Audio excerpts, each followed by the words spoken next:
One of the most powerful uses of asynchronous sound is for sharing very specific and meaningful plot developments with your audience.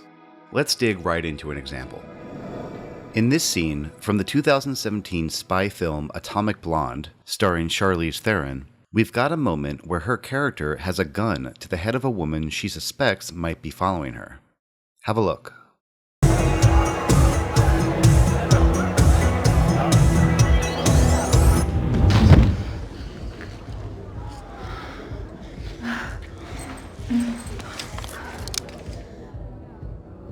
Why the gun, Delphine?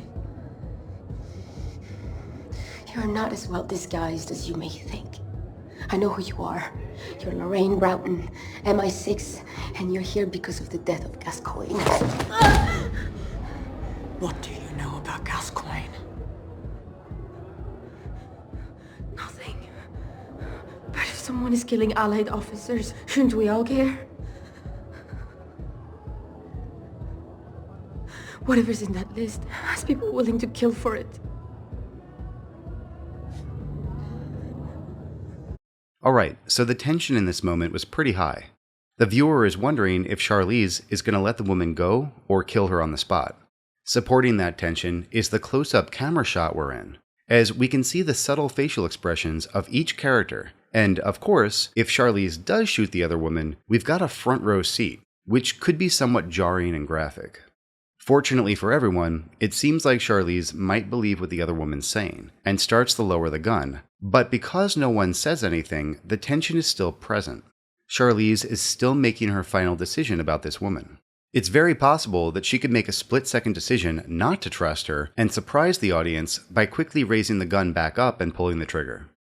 Because we're in a moment of relative quiet, where no one is speaking, and the background ambience is muffled, it's a perfect opportunity to fully diffuse the tension with sound. Just for fun, let's add the sound of a door being opened off-screen.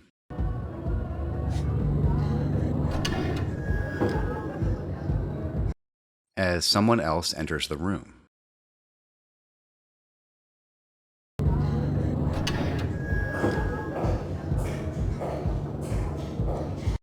Now obviously, these sounds were not part of the original film scene. If the editor had chosen to add them like we did here, the moment between the two women would have been interrupted, and Charlize would not have had the chance to make a final decision about this other woman.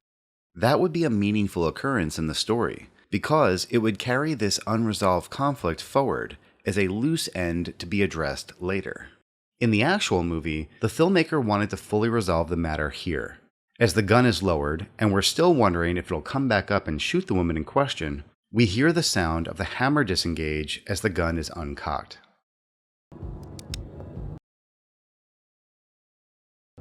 Whatever's in that list has people willing to kill for it.